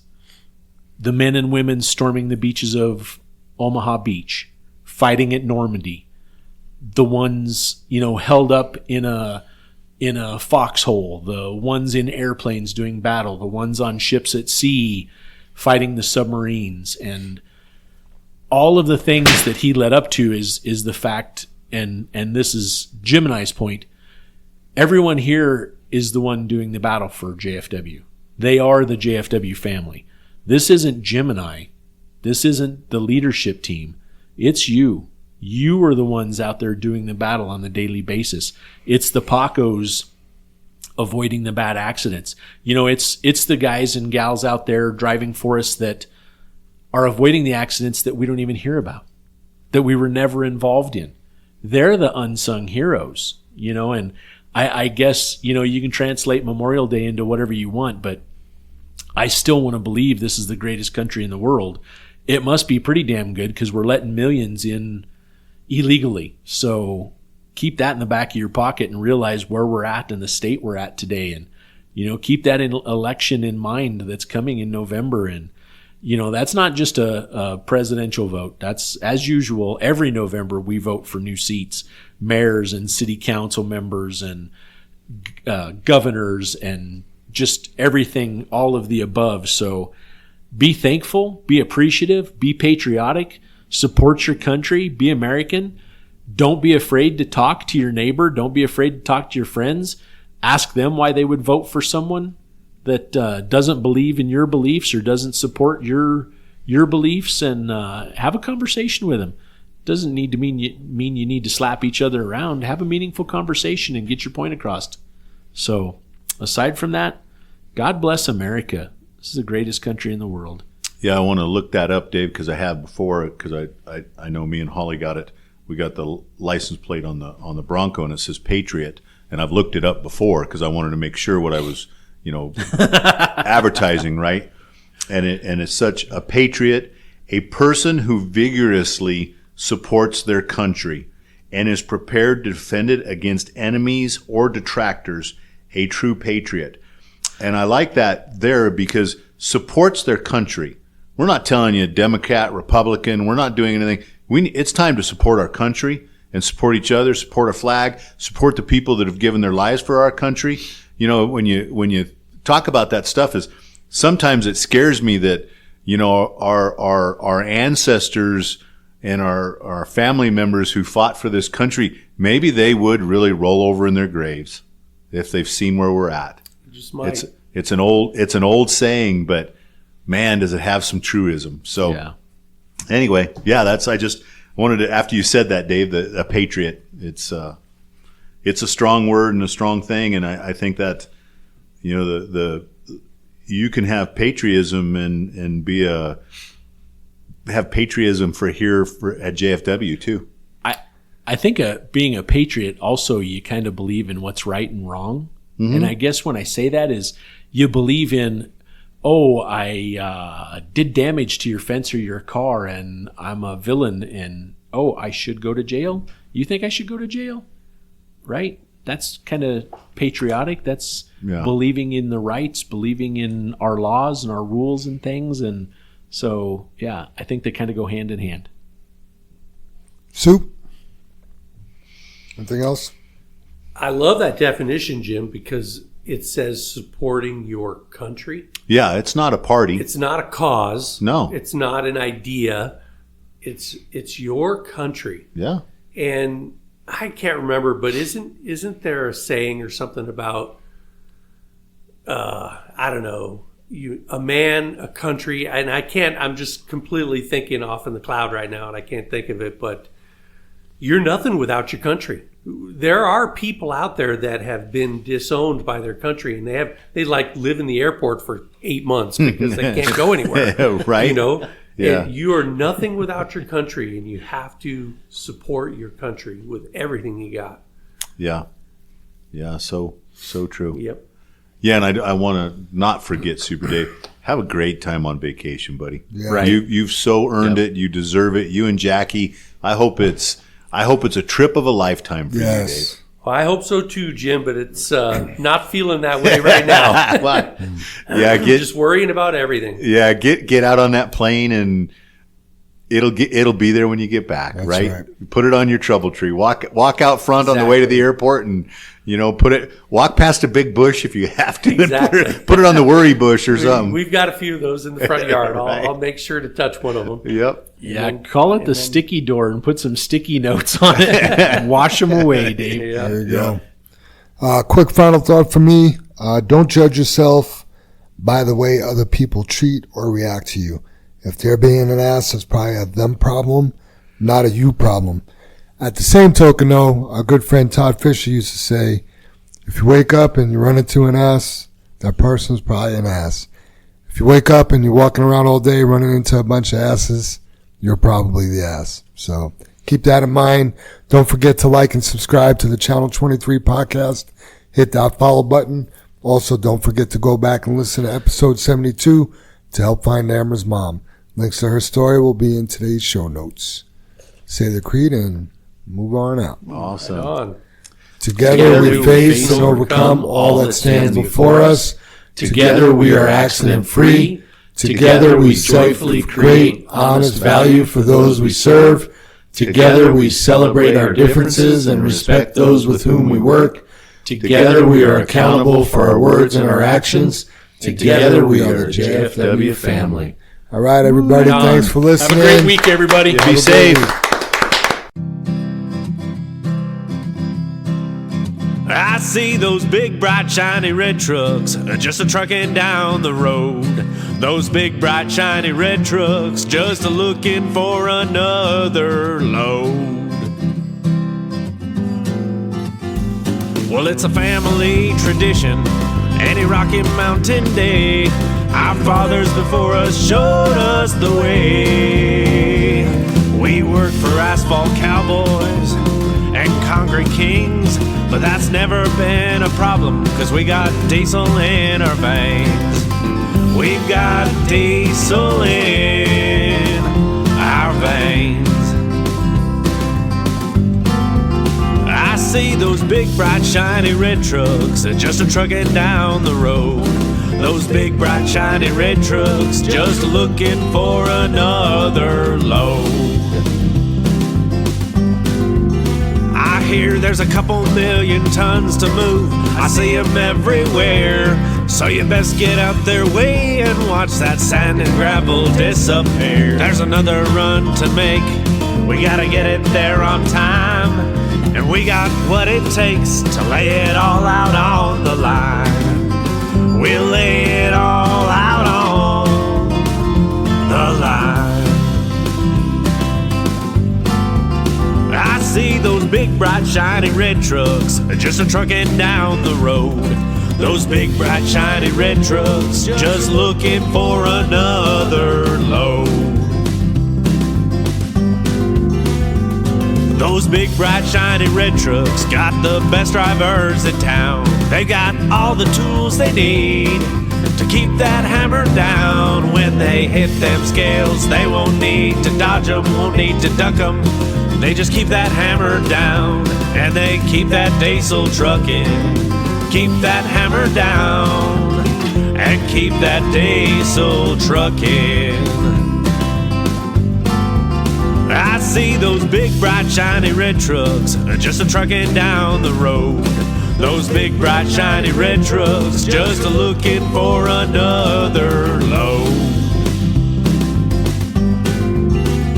They just keep them doors a-closed, keep them butts in their seats, 'cause those customers are calling, and those red trucks can't be beat. They've gotta put the hammer down and pick up another load. Get it off the ground. Keep them eyes open and on the road. Keep them eyes open on the road. I see those big, bright, shiny red trucks just trucking down the road. Those big, bright, shiny red trucks just looking for another load. Breaker 23, anybody got a copy on that Channel 23 podcast? Welcome, and thanks for listening.